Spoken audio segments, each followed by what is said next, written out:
রাহমাতুল লিল আলামিন জাহান্নামের বর্ণনা যখন শুনতেন নবীজি বেহুশ হইয়া যাইতেন, অজ্ঞান হইয়া যাইতেন, নবীজি হুশ হারাইয়া ফেলতেন। একদিন জিবরাইল আল্লাহর নবী রাহমাতুল লিল আলামিনের দরবারে আসলেন। আসার পরে জিবরাইল চেহারা মলিন কইরা নবীজি দরবারে বসে আছে। নবীজি ডাকদা বলছেন, জিবরাইল চেহারা কেন মলিন, কোনো কথা কেন তুমি বলো না? এমনি জিবরাইল বলছেন, গো আল্লাহর নবী, আল্লাহ রাব্বুল আলামিন আমাকে প্রেরণ করছেন জাহান্নামের বর্ণনা দেওয়ার জন্যে। ওগো নবীজি, জাহান্নামের বর্ণনা যদি শোনাই আপনি কষ্ট পাবেন, আপনার জ্ঞান হারিয়ে ফেলবেন। এই জন্য আমি জিবরাইল চেহারা মলিন করে ফেলেছি। নবীজি ডাকদা বলছেন, জিবরাইল আমি শুনতে চাই জাহান্নামের বর্ণনা আমাকে শোনাও। আমি শুনতে চাই আমার উম্মতরা কিভাবে জাহান্নামের শাস্তি ভোগ করবে। এমনি জিবরাইল আল্লাহর নবী রাহমাতুল লিল আলামিনকে 1 নম্বর জাহান্নামের বর্ণনা শুনাইল।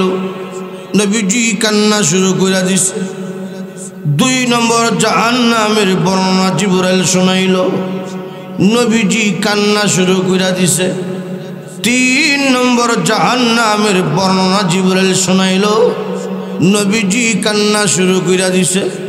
4 নম্বর জাহান্নামের বর্ণনা জিবরাইল শুনাইল। নবীজি কান্না শুরু করে দিছে। নবীজি কান্না যত সময় যায় শুধু বাড়ে। 5 নম্বর 6 নম্বর জাহান্নামের বর্ণনা শুনাইল। নবীজি কান্নারও বাইরে গেছে। 7 নম্বর জাহান্নামের কথা যখন জিবরাইল বলবেন, জিবরাইল পর্যন্ত কান্না শুরু করে দিছে। জিবরাইল আর কোনো কথা বলেন না। নবীজি বলেন, জিবরাইল তুমি কথা কেন বলো না রে জিবরাইল? 7 নম্বর জাহান্নামের বর্ণনা কেন আমার শোনাও না? এমনি জিবরাইল বলেন, ওগো নবীজি 7 নম্বর জাহান্নামের বর্ণনা যদি আপনাকে শোনাই গো, আপনি অজ্ঞান হইয়া যাবেন, জ্ঞান ঠিক থাকবে না।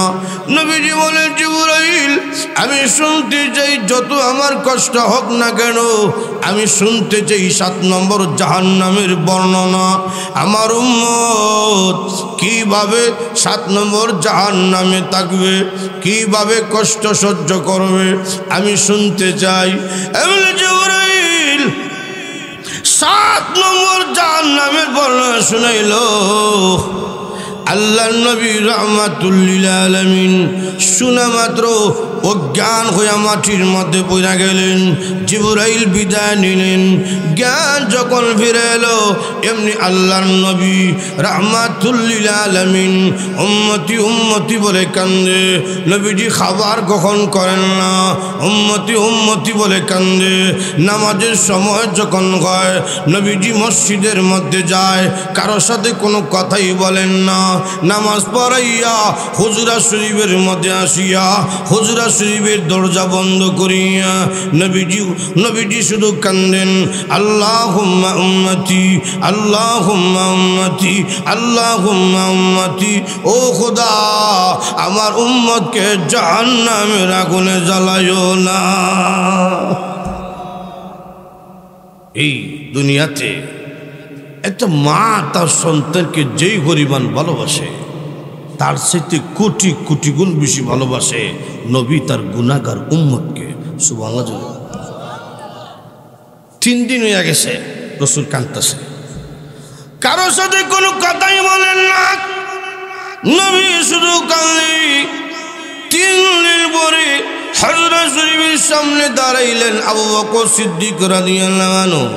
তিনি দাঁড়াইয়া কান্না শুরু করলেন, আল্লাহর নবী গো, আজকে 3 দিন হয়ে গেল গো নবী, আপনি কারোর সাথে কোনো কথাই বলেন না।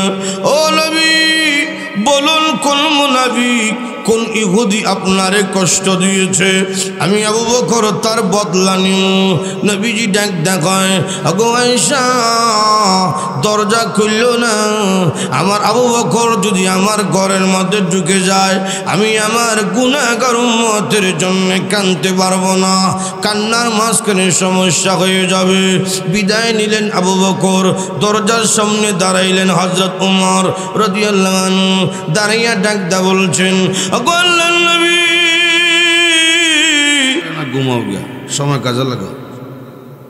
তোমার একজনের কারণে অনেকজন নষ্ট, কথা ঠিক না?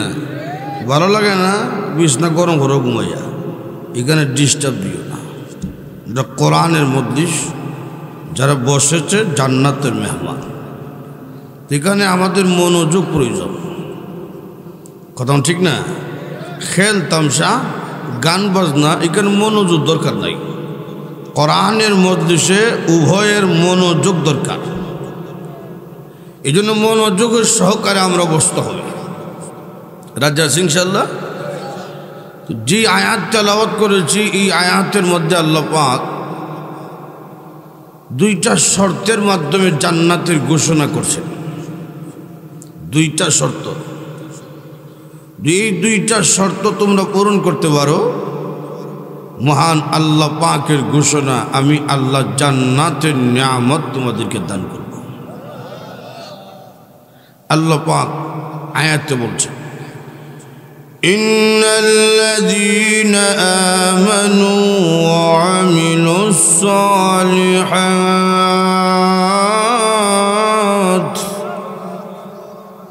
লাহুম জান্নাতুন নাঈম।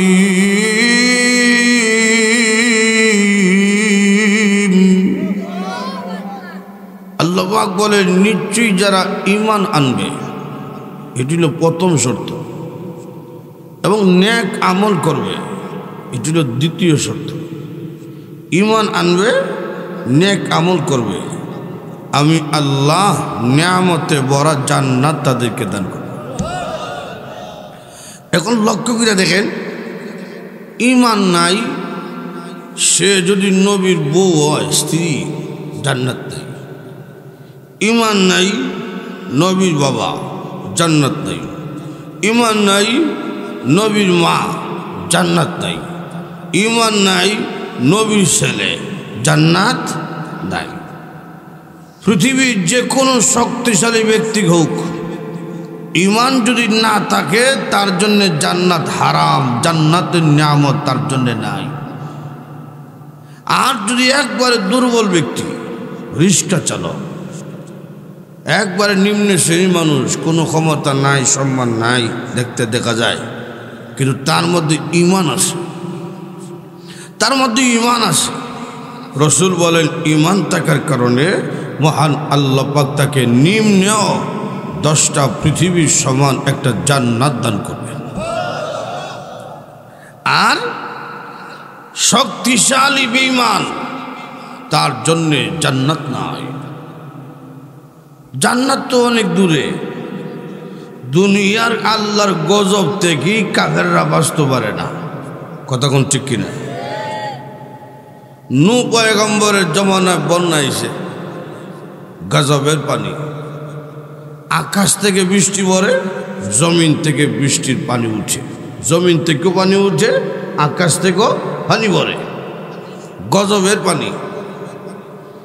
তো নূহ পয়গম্বর যখন তিনি লক্ষ্য করে দেখলেন উনার ছেলে কেনান কাফিরদের সাথে চলতেছে, তাই তিনি ডাকদা বলছেন, ইয়া বুনাইয়া রুকাম মা'ানা ওয়া লা তাকুম মা'আল কাফিরিন।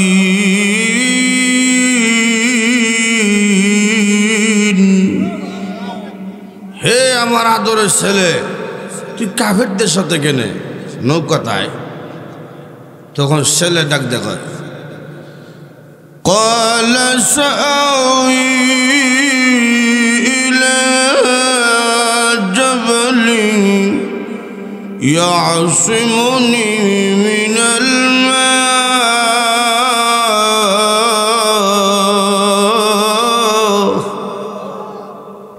ছেলে ডাক দেখো আব্বা আমি উঁচু পাহাড়ে চলে যাব। কেনান তো খুব লম্বা, তাফসিরে কিতাব আনছে কেনানের পিছনে যে মেরুদণ্ডের হাড্ডি ছিল পিঠে, মেরুদণ্ডের হাড্ডিটা ছিল 80 হাত লম্বা, অনেক উঁচা মানুষ। এমন করছে অনেক উঁচা পাহাড়ে চলে যাবো, তো বন্যার ভান্নে তো লাগালই হইতো না। ঠিকই পাহাড়ে চলে গেছে। যেই মাত্র বন্যার ভানি আইছে প্রথম ঢেউই ভাই সাহেবের কোমর ভেঙে গেছে। আল্লাহ কোরআনে বলছে وحال بينهما الموج فكان من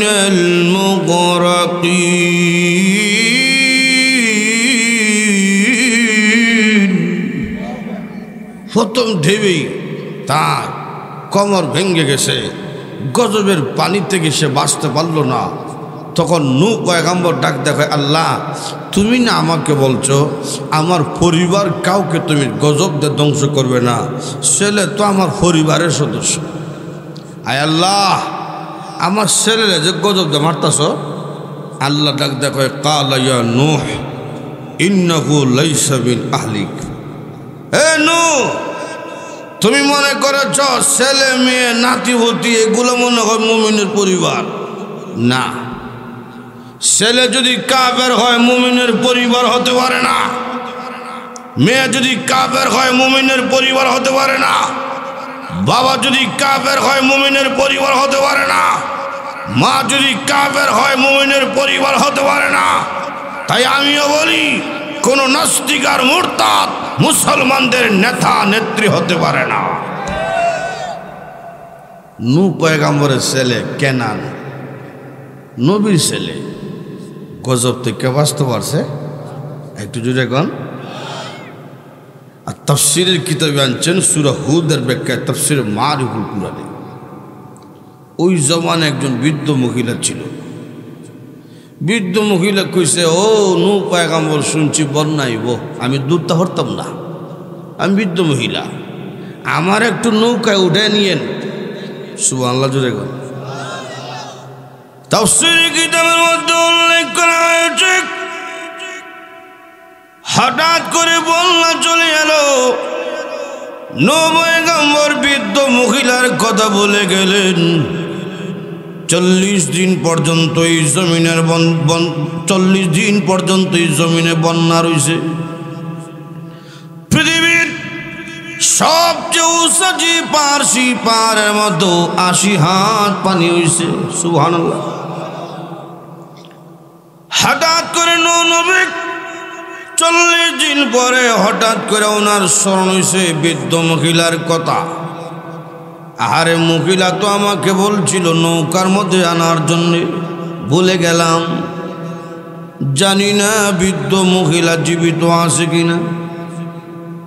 নূহ নবী তাকিয়ে দেখে আল্লাহর ঘরখানে কাবা পর্যন্ত মাটির নিচে চলে গেছে। এই অবস্থায় তো বৃদ্ধ মহিলার ঘরবাড়ি থাকার কথা না।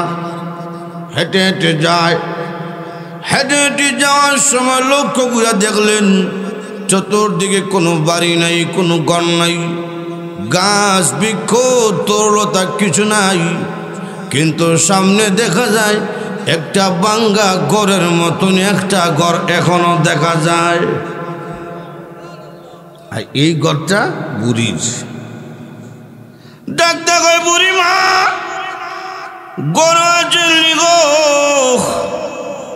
ঘরের ভিতর থেকে বুড়ি দৌড় দিয়া বের হইয়া ডাক দেখায়, কি গো আল্লাহর পয়গম্বর, বন্যা কোন দিন আসবে সংবাদ নিয়ে মনে হয় আইসেন। বুড়ি মা বন্যা হয়ে গেছে 40 দিন পর্যন্ত গো মা এই জমিনে বন্যা ছিল। তুমি কি বন্যার পানি দেখো নাই? না আমি দেখি নাই। তুমি কি আকাশের ডাক শুনো নাই? না আমি শুনি নাই। তুমি কি ঘূর্ণিঝড় দেখো নাই? না আমি দেখি নাই। এমনি নবী কান্দে, ও খোদা, যে জায়গায় খানায় কাবা পর্যন্ত মাটির নিচে, এই অবস্থায় এই বৃদ্ধ মহিলার ঘর কেমনে রইল? এমনি আল্লাহ রাব্বুল আলামিন ডাকদা বলছেন, পয়গম্বর, একজন ইমানদার বান্দা বান্দির সম্মান খানায় কাবা ঘরের চাইতে কোটি কোটি গুণ বেশি।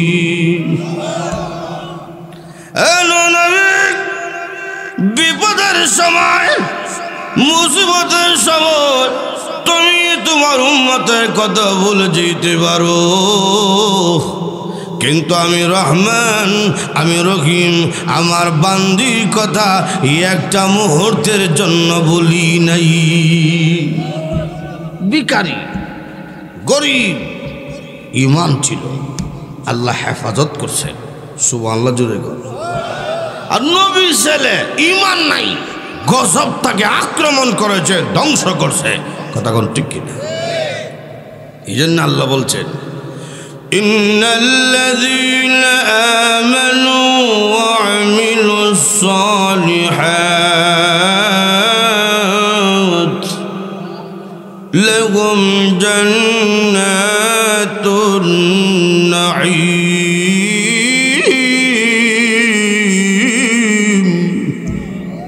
নিশ্চয়ই যারা ঈমান আনবে, নেক আমল করবে, তাদেরকে জান্নাত দান করবে। সুবহানাল্লাহ জোরে বল। জান্নাত যে আছে আমাদের বিশ্বাস আছে তো? এটি তো পরকালের আলোচনা।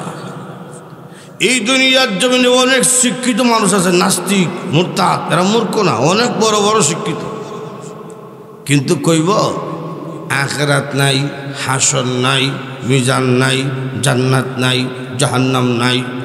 নাই নাই বলতে বলতে পরে কয় আল্লাহ বলতো কেউ নাই। না আরো আসতে কোন জোরে কইবেন না নাউযুবিল্লাহ। আল্লাহ নাই, নাই কেন? দেখা যায় না, যা দেখা যায় না তা মানা যায় না। সুতরাং আল্লাহ দেখা যায় না, আল্লাহকে আমরা মানতে পারি না।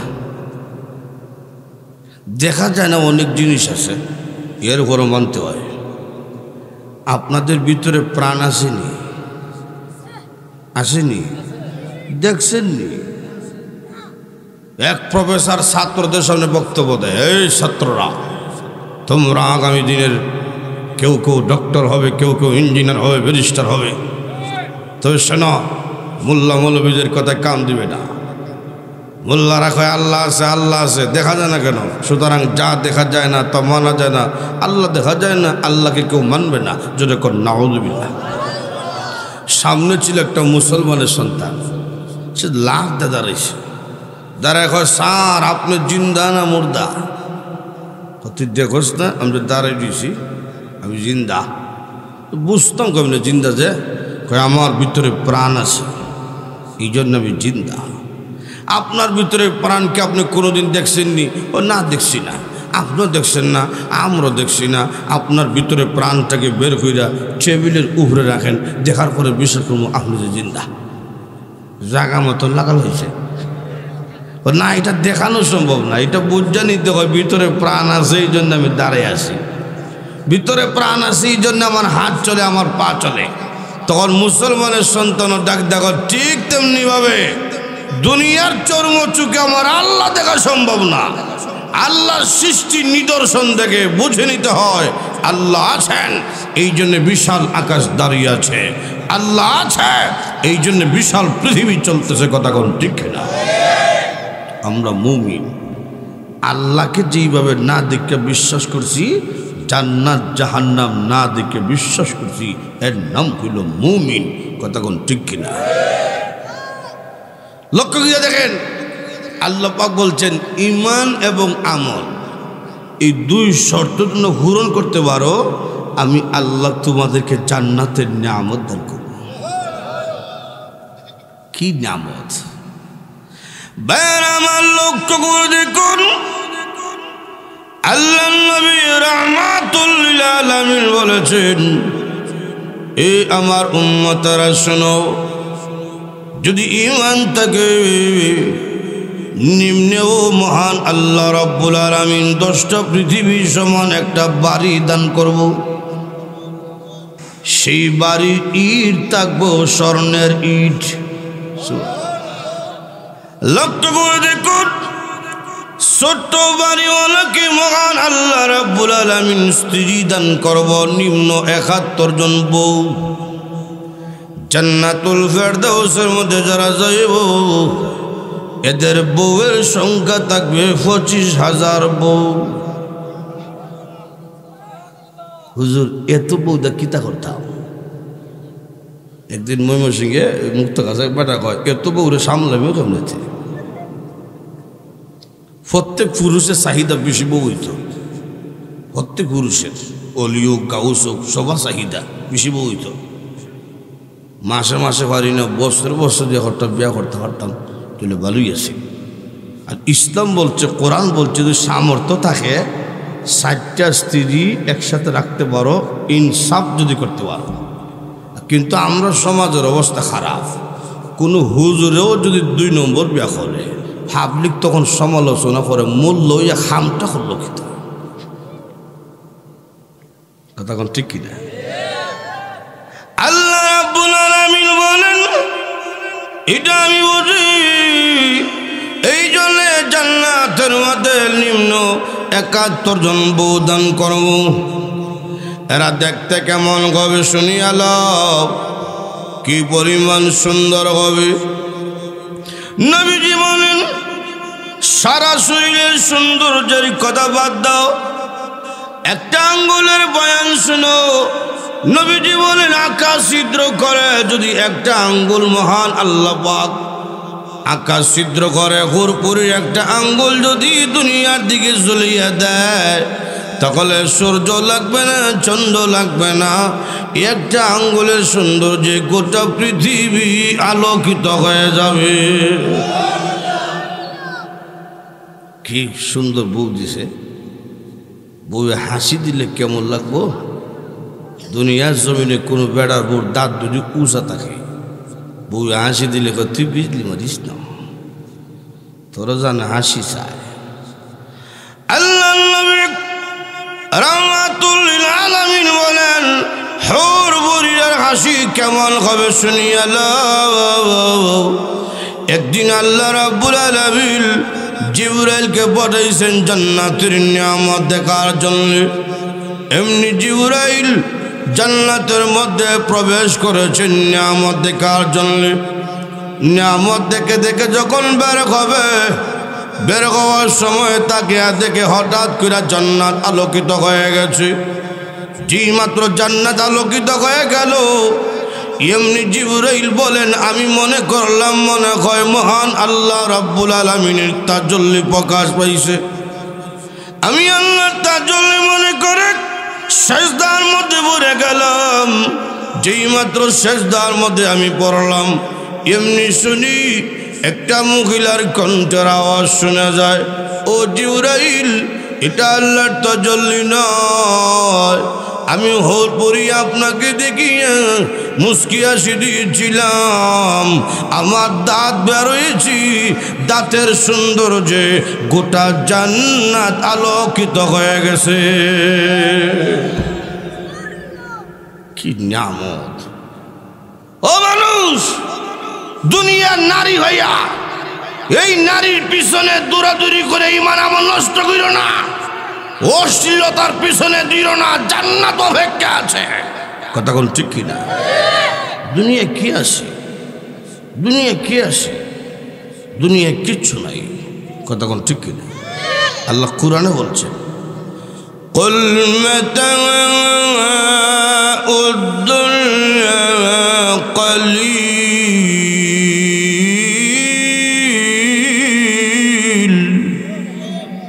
হে রাসূল আপনি বলেন দুনিয়া যা দেখো আরাম আয়েশ বুক বিলাস এগুলো কিচ্ছু না, সামান্য।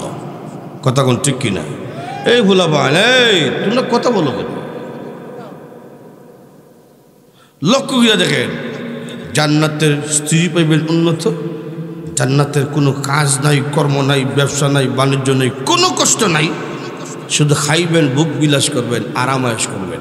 সুবহানাল্লাহ জুড়ে নাস্তা করবেন।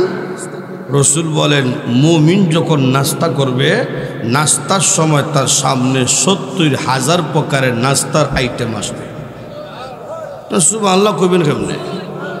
এইরকম নাস্তা তো প্রতিদিন খাইতেছেন, খাটা টুসার মুড়ি, ৭০,০০০ প্রকারের নাস্তা। সুবহানাল্লাহ জোরে গো। খাইতে খাইতে গলা পর্যন্ত আনছে, এর বড় মন চায় আরও খাইতো, এত মজা। সুবহানাল্লাহ জোরে গো।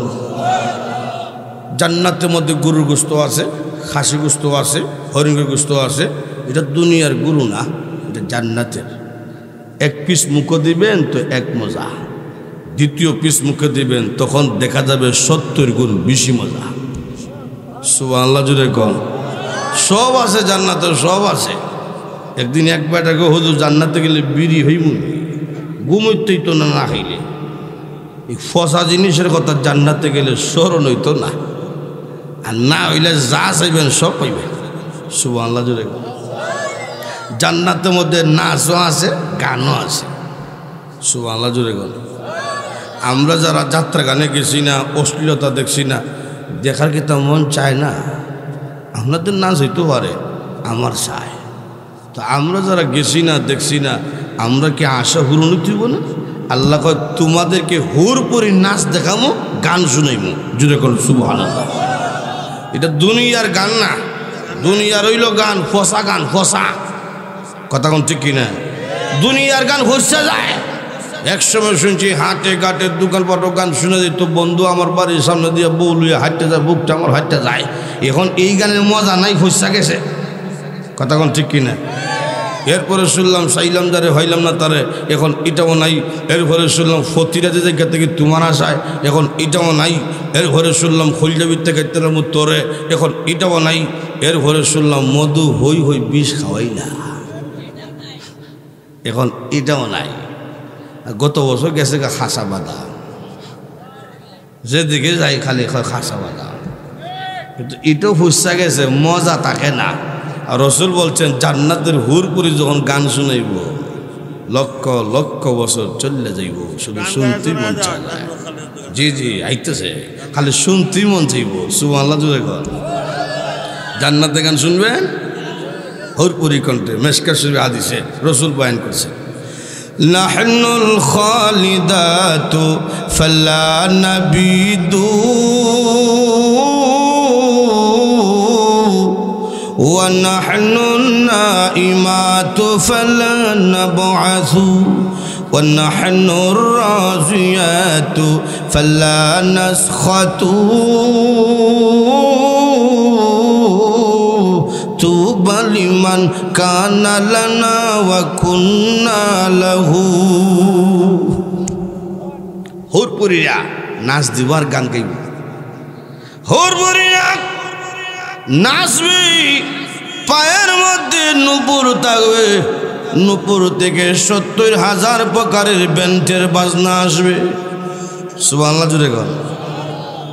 হুরপুরিরা নাচতে থাকবে আর গাইতে থাকবে, মানুষদেরকে গান শুনাইব।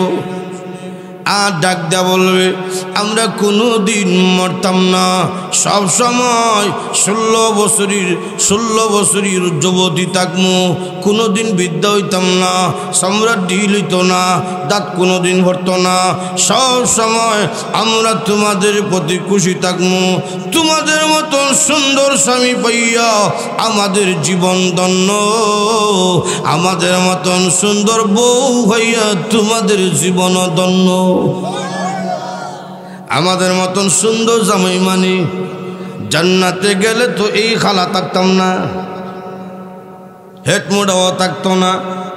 আল্লাহ নবী রাহমাতুল লিল আলামিন বলেন জান্নাতের মধ্যে যখন সব মুমিনরা প্রবেশ করবে কোনো মানুষ খালা থাকতো না, প্রতিটা পুরুষকে মহান আল্লাহ রাব্বুল আলামিন ইউসুফ পয়গম্বরের চেহারা মতন সুন্দর চেহারা দান করবে।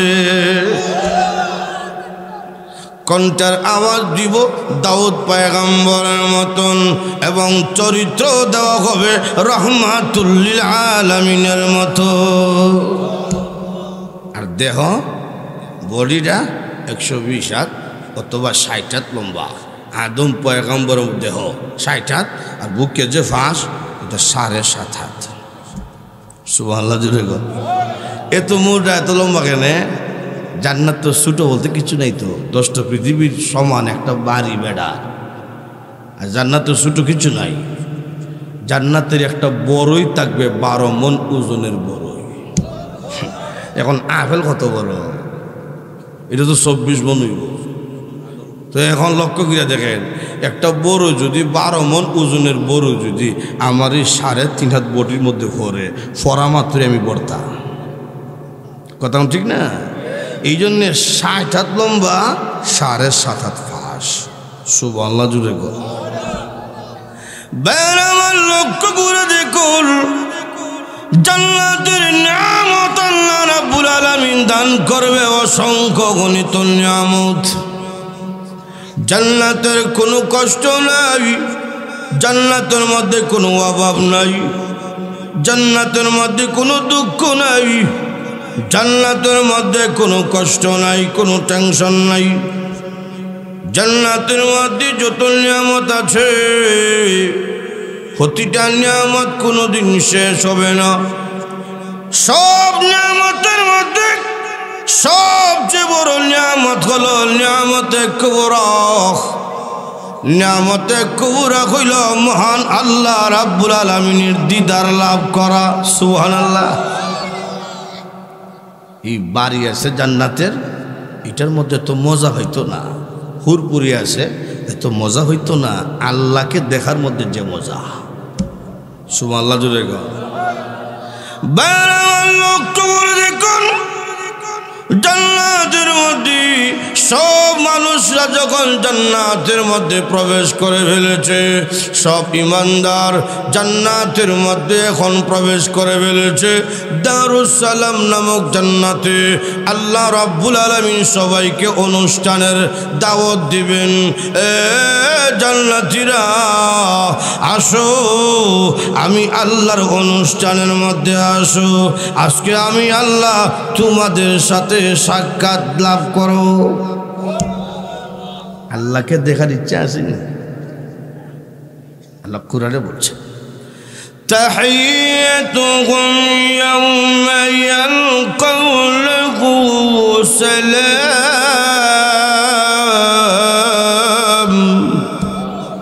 আল্লাহ বলছেন তোমরা সাথে আমার দেখা হইব, ওই সময় আমি আল্লাহ তোমরা সালাম দিব। সুবহানাল্লাহ জুড়ে গো। জান্নাতীরা আসো, আমি আল্লাহর পক্ষ থেকে দাওয়াত। এটা দুনিয়ার এমপি মন্ত্রীর পক্ষ থেকে দাওয়াত নয়, আল্লাহর পক্ষ থেকে দাওয়াত। আল্লাহু আকবার বলেন। আর জোরে এখন আল্লাহু আকবার। জান্নাতীরা সবাই জান্নাতের অনুষ্ঠানের মধ্যে বসো। জান্নাতের অনুষ্ঠানের প্রধান অতিথি হিসেবে রাখবেন আমাদের নবী রাহমাতুল লিল আলামিনকে। বিশেষ অতিথি হিসেবে থাকবেন সমস্ত নবী রাসূল। সব নবী রাসূলগণ বিশেষ অতিথির আসনে বসবেন।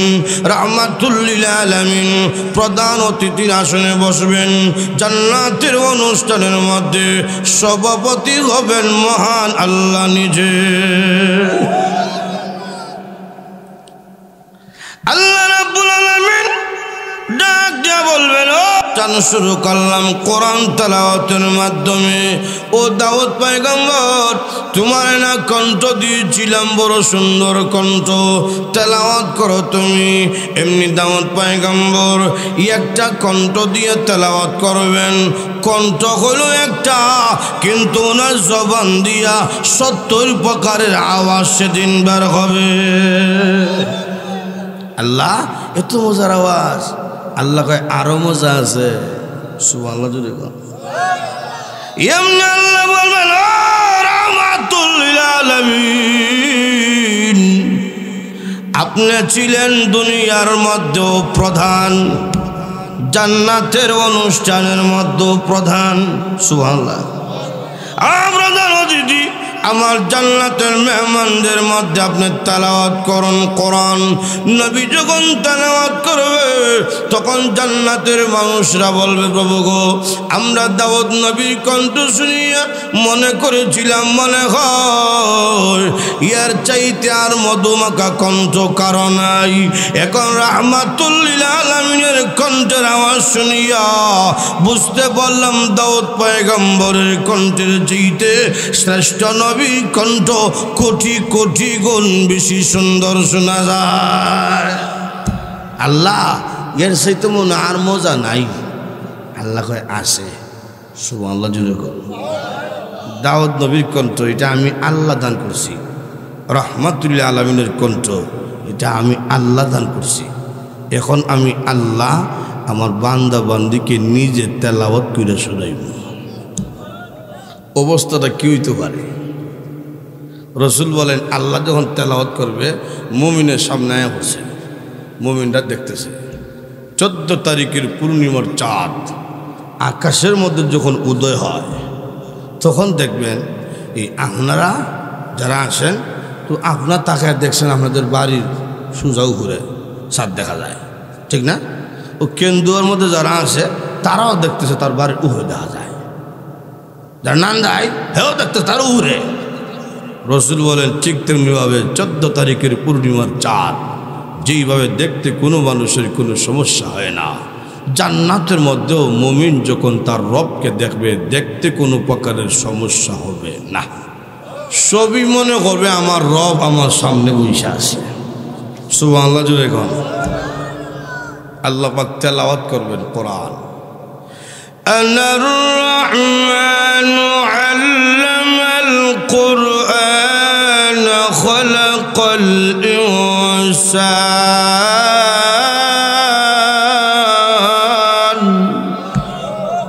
আল্লাহ পাক রহমান তেলাওয়াত করবেন আর বলবেন আনার রহমান, আমি সেই রহমান।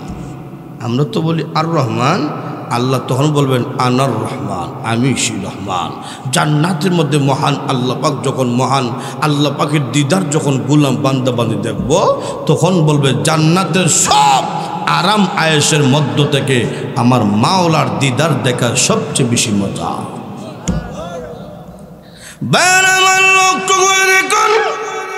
জান্নাতের মধ্যে যত নিয়ামত আছে সব নিয়ামতের মধ্যে আল্লাহ দেখা বড় বেশি মজা, বড় বেশি মজা। এই জন্য জান্নাতে যাইতে হলে প্রথম শর্ত হইল ঈমান। প্রথম শর্ত কি? ঈমান। যদি ঈমান থাকে জান্নাত আছে। একবার নিম্ন শ্রেণীর আদনা ঈমানদার যদি হয় জান্নাত সে পাইব, আর যদি শক্তিশালী কোনো কাফের হয় জান্নাত তার জন্য নাই। হাদিস শরীফের মধ্যে একটা হাদিসের নাম আছে হাসির হাদিস। সুবহানাল্লাহ জুড়ে। যারা শুনে তারাও আসে, যে বলে সেও আসে। এই হাসির মতো সওয়াব আছে। হাদিসের নামটাই হাসির হাদিস। সুবহানাল্লাহ জুড়ে।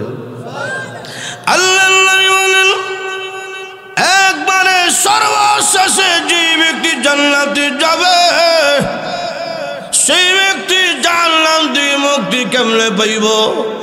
নবীজি বলেন জাহান্নামের মধ্যে একবারে নিম্ন শ্রেণীর ইমানদার আদনা ইমানদার জাহান্নামের মধ্যে পড়িয়া কান্না শুরু করবে, প্রভু গো, দুনিয়ার জমিনে শুনেছিলাম তোমার নাম রহমান, তোমার নাম রাহিম। ওগো খোদা, তোমার দয়া মায়া তো শেষ নাই, আর কতকাল আমি জাহান্নামের মধ্যে জ্বলব? প্রভু গো, আমি দুর্বল ইমানদার, জান্নাত আমাকে দেওয়া লাগতো না, জান্নাতের দরকার নাই। আয় আল্লাহ, জাহান্নামের আগুন থেকে উঠিয়া জাহান্নামের বাহিরের গেইটে ফালে রাখিয়া দাও। আল্লাহ রাব্বুল আলামিন বলবেন বান্দারে আর কিছু চাইবিনি? বল না গো প্রভু, আর আমার কিছু লাগবে না। এমনি আল্লাহ বলবে রে বান্দা, আমি আল্লাহ তোমার দরখাস্ত কবুল কইরা নিলাম। এই ফেরেশতা, আমার বান্দাকে জাহান্নাম থেকে উঠাইয়া জাহান্নামের বাহিরে গেইটের মধ্যে রেখে দাও। সুবহানাল্লাহ জুড়ে গো। এখন বাহিরে আয়া পড়ছে। কিছুক্ষণ পরে দেখা যায় একটা বৃক্ষ দেখা যায় সামনে, বিশাল বৃক্ষ। আল্লাহ কইসলাম তো চাইতাম না, এরপরও চাইতেছি এই জন্যে তোমার দয়াময়া তো মার চাইতে কোটি কোটি গুণ বেশি দয়ালু। আয় আল্লাহ জান্নাত লাগতো না, ওই গাছের ছায়ার নিচে রেখা দাও। সুবহানাল্লাহ জোরে গো।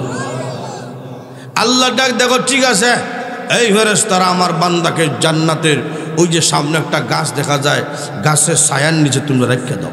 সুবহানাল্লাহ জোরে গো। এখন সামনে গেছে গা গাছের ছায়ার নিচে। রসুল বলেন কিছুক্ষণ পরে তাকে দেখবে জান্নাতের গেট দেখা যায়। আল্লাহ জান্নাত লাগতো না, জান্নাতের গেটের সামনেই ফালায় রাখা দেন। আল্লাহ কয় আর কিছু চাইবিনি? না চাইতাম না। আল্লাহর ইচ্ছে হইল তারা জান্নাত দিলেই তো, আর তার মনে মনে ধারণা চাইলে দিত না, তো ছায়া লাভ নাই, আমি আস্তে আস্তে আগাইতে থাকি। আল্লাহ ডাক দেখো, ঠিক আছে এই ফেরেশতারা আমার বান্দাকে জান্নাতের নাই, কথা ঠিক নেই। যদি জাহান্নামের ভয় থাকতো আজকে ওয়াজের মাহফিলে মানুষের জায়গা হইতো না। আরো জোরে কর। আমার লক্ষ্য করে দেখুন, জাহান্নামের আগুনের গরম বড় যন্ত্রণাদায়ক গরম। এমন ভাবে জাহান্নাম আপনাকে আমাকে গ্রাস করবে। আল্লাহর নবী রাহমাতুল্লাহ আলাইহি বলেন, যদি জাহান্নাম কাউকে ধরে ফেলে তাকে বিনাশ করে ফেলবে। আল্লাহ রাব্বুল আলামিন কোরআনের মধ্যে বলেছেন, আল্লাতী তাত্তালিউ আলাল আফিদাহ।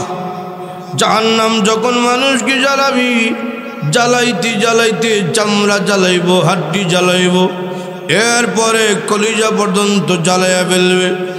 এরপরেও সেই মানুষটা মরবে না, বাঁচার মতনও বাঁচবে না। কেমন যন্ত্রণা হবে, জ্বলতেই থাকবে, জ্বলতেই থাকবে। আল্লাহ নবী রাহমাতুল লিল আলামিন জাহান্নামের বর্ণনা যখন শুনতেন, নবীজি বেহুশ হইয়া যাইতেন, অজ্ঞান হইয়া যাইতেন, নবীজি হুশ হারাইয়া ফেলতেন। একদিন জিবরাইল আল্লাহর নবী রাহমাতুল লিল আলামিনের দরবারে আসলেন। আসার পরে জিবরাইল চেহারা মলিন কইরা নবীজি দরবারে বসে আছে। নবীজি ডাকদা বলছেন, জিবরাইল চেহারা কেন মলিন, কোনো কথা কেন তুমি বলো না? এমনি জিবরাইল বলছেন, গো আল্লাহর নবী, আল্লাহ রাব্বুল আলামিন আমাকে প্রেরণ করছেন জাহান্নামের বর্ণনা দেওয়ার জন্য। ওগো নবীজি, জাহান্নামের বর্ণনা যদি শোনাই আপনি কষ্ট পাবেন, আপনার জ্ঞান হারিয়ে ফেলবেন। এই জন্য আমি জিবরাইল চেহারা মলিন করে ফেলেছি। নবীজি ডাকদা বলছেন, জিবরাইল আমি শুনতে চাই জাহান্নামের বর্ণনা আমাকে শোনাও। আমি শুনতে চাই আমার উম্মতরা কিভাবে জাহান্নামের শাস্তি ভোগ করবে। এমনি জিবরাইল আল্লাহর নবী রাহমাতুল লিল আলামিনকে এক নম্বর জাহান্নামের বর্ণনা শুনাইল। নবীজি কান্না শুরু করে দিছে।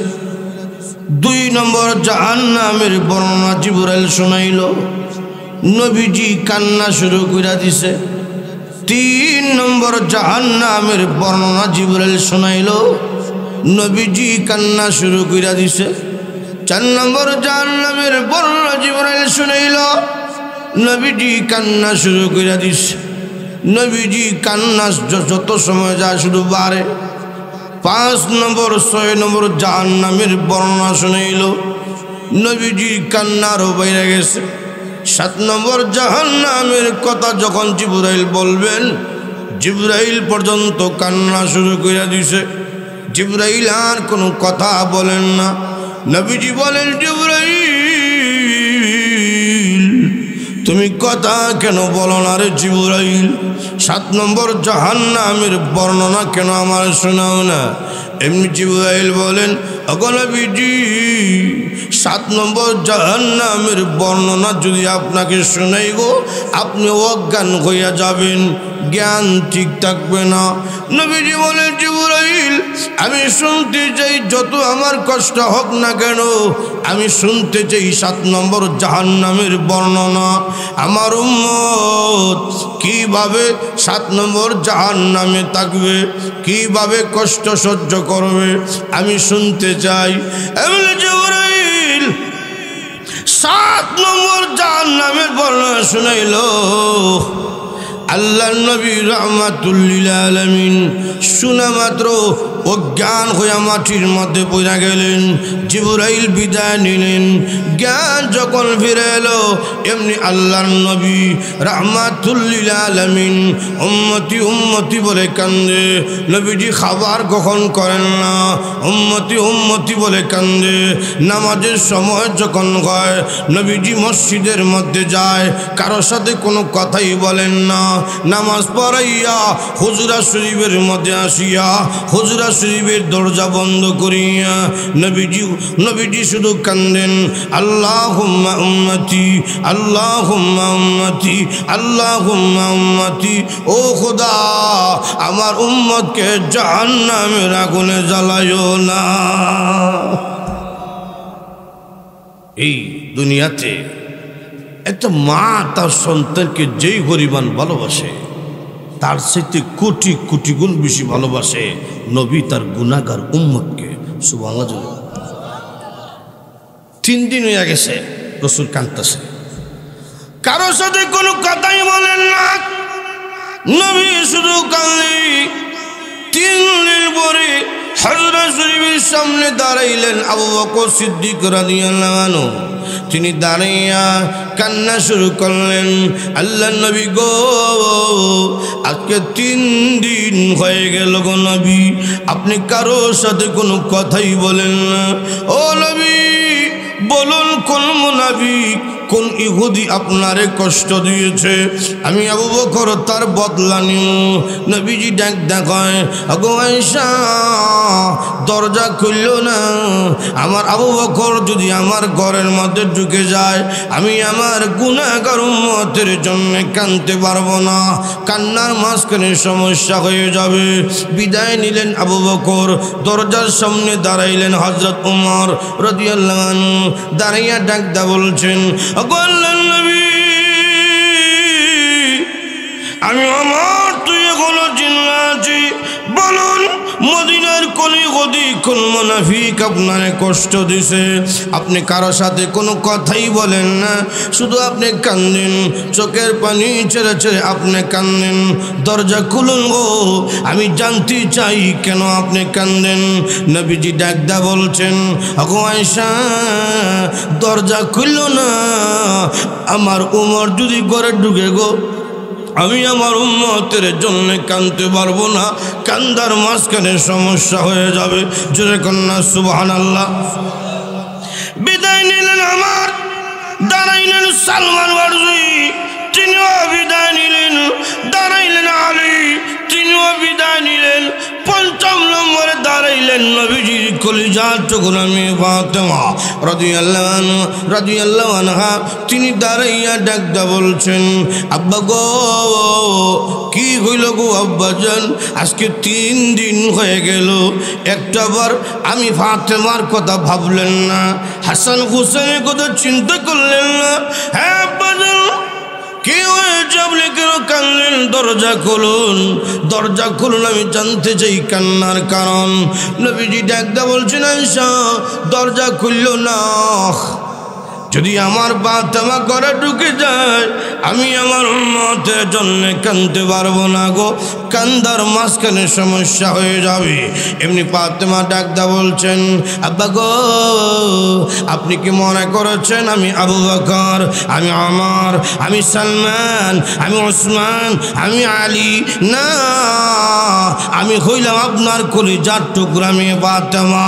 দরজা যদি না খুলেন আল্লাহর কসম কইরা বলি এই জায়গায় মরণ হতে পারে গো। দরজা না খোলা পর্যন্ত আমি ফাতেমা কোনোদিন বিদায় নেব না।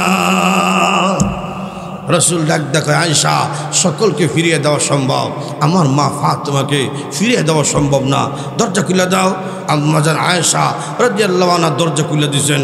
ফাতেমা রাদিয়াল্লাহু আনহা হুজরাসে প্রবেশ করে দেখে নবীজির চেহারা মোবারক লাল হয়ে গেছে, চোখের পানিতে চেহারা ভিজা গেছে, দাড়ি মোবারক ভিজা, জামা মোবারক ভিজা গেছে।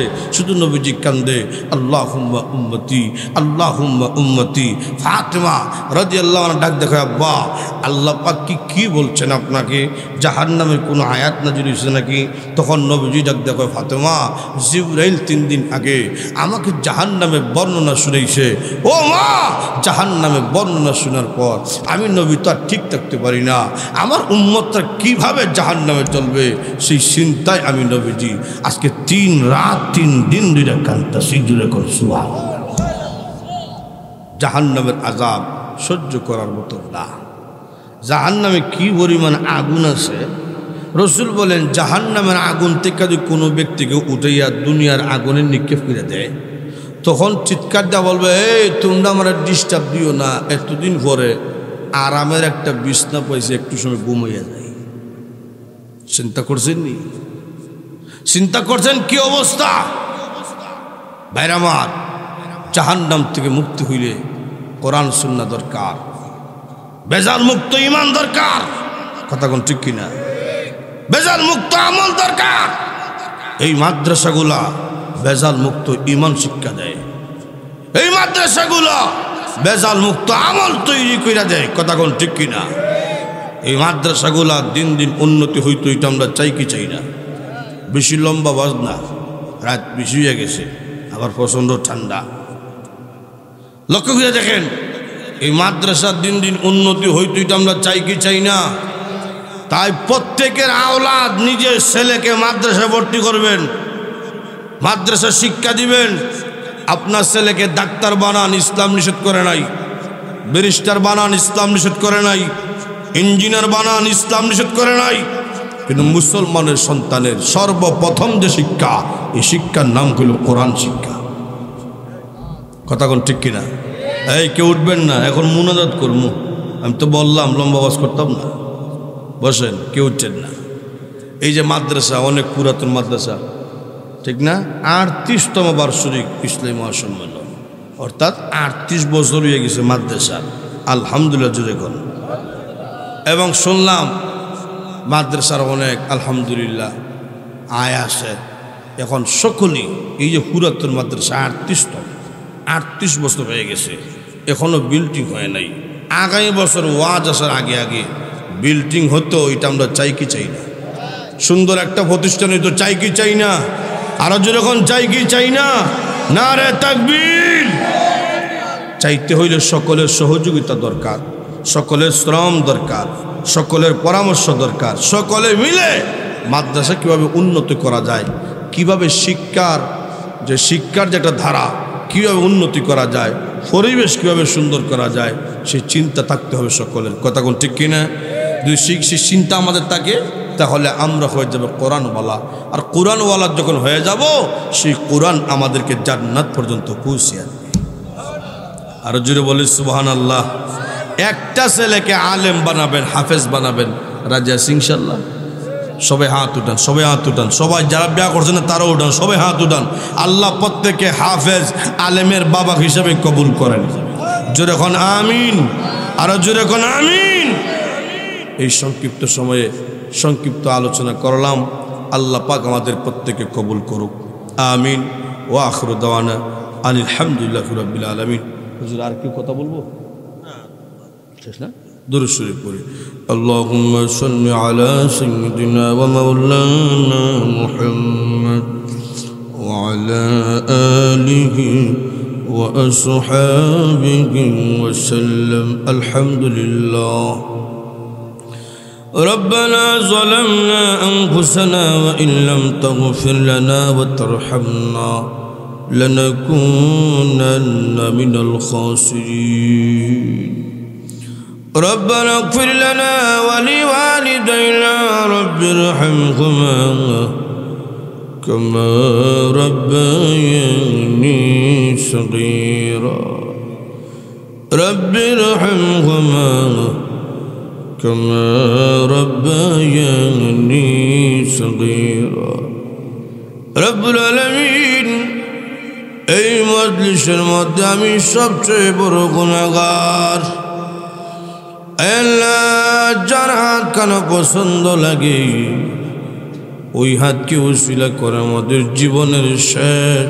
জীবনের সমস্ত গুনাহ মাফ করে দাও রব্বুল আলামিন গুনাহ করে করে জীবন নষ্ট করে দিয়েছি আল্লাহ গুনার দিকে যদি তাকাই জাহান্নাম ছাড়া কোনো রাস্তা দেখি না এমন কোনো আমল করতে পারি নাই যে আমল দিয়া জান্নাতের আশাও করা যায় না এরপরে বুক ভরা আশা নিয়ে তোমার রহমতের দরজা আমরা হাজিরা দিয়েছি তুমি না বলেছ লা তাকনাতু মির রাহমাতিল্লাহ বান্দারে যত বড় গুনাহগার হও না কেন আমার রহমত থেকে তোমরা দূরে যাও না আল্লাহ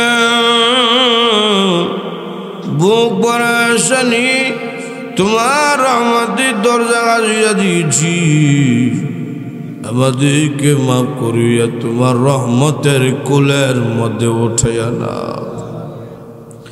রব্বুল আলামিন আল্লাহ এই মাদ্রাসাকে কিয়ামত পর্যন্ত কবুল করিয়া নাও আল্লাহ আজকের আয়োজন যারা করেছেন টাকা দিয়া পয়সা দিয়া শ্রম দিয়ে যারা সহযোগিতা করেছেন শোনার জন্য যারা বসেছেন সকলের জন্য কিয়ামতের মাঠে এই মাহফিল লাযাতের উসিলা বানিয়ে দিও আল্লাহ জানি না গো আজকের এই মুনাজাত কার জীবনের শেষ মুনাজাত বাবু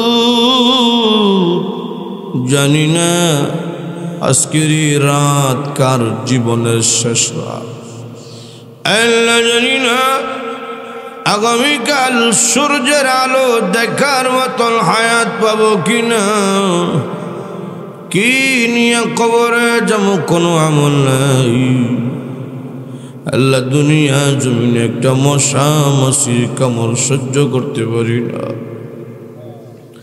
আল্লাহ নবীজি বলেছেন কবরের মধ্যে নিমলেও ৯৯টা সাপে কামড় দিব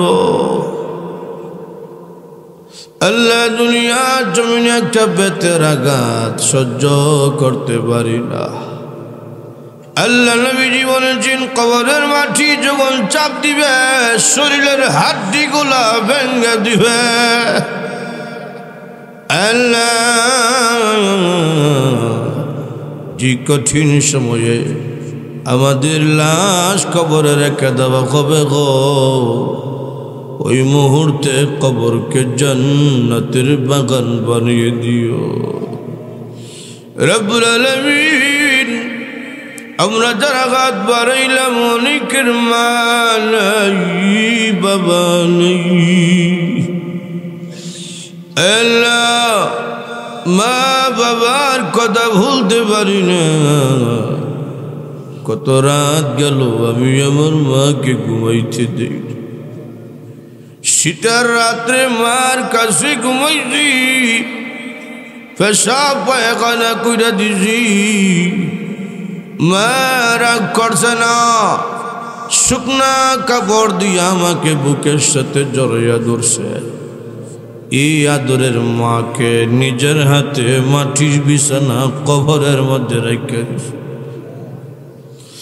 আল্লাহ যেই বাবা সারাদিন পরিশ্রম করিয়া সন্তানের মুখে খাবার উঠিয়া দিল গো ওই আদরের বাবাকেও নিজের হাতে ফুকামাকড়ের ঘর সাপ বিচ্ছুর ঘর অন্ধকার কবরে রেখে দিছি আল্লাহ জানি না মা বাবার কবরের কি অবস্থা আল্লাহ আযাব থাকলে আর আযাব দিও না আল্লাহ আমাদের মা বাবার কবর কি জান্নাতি বাগান বানিয়ে দাও। আল্লাহ আমাদের মা বাবার কবরের মধ্যে জান্নাতি বিছানা বিছিয়ে দাও। রব্বুল আলামিন এই এলাকার মাটির নিচে যত মুমিন মুমিনাত কবরবাসী হয়ে গেছে সকলের কবরকে জান্নাতের বাগান বানিয়ে দাও। আল্লাহ আমরা যারা হাত উঠাইলাম প্রত্যেকের কলবকে কোরআনের নূর দিয়ে মুনাওয়ার করে দাও। আল্লাহ আমাদের সকলকে বারবার মক্কা মদিনা জিয়ারত করার তৌফিক দিয়ে দাও। আল্লাহ আমাদের সকলকে সুস্থতার হায়াত বাড়িয়ে দাও। যারা অভাবী অভাব দূর করে দাও। যারা পেরেশানির মধ্যে আছে আল্লাহ পেরেশানি দূর করে দাও। সুবহান রাব্বিকা রাব্বিল ইজ্জাতি আম্মা ইয়াসিফুন ওয়া সালামুন আলাল মুরসালিন ওয়ালহামদুলিল্লাহি রাব্বিল আলামিন। আমিন বিরহমাতিকা ইয়া আরহামার রাহিমিন। আসসালামু আলাইকুম।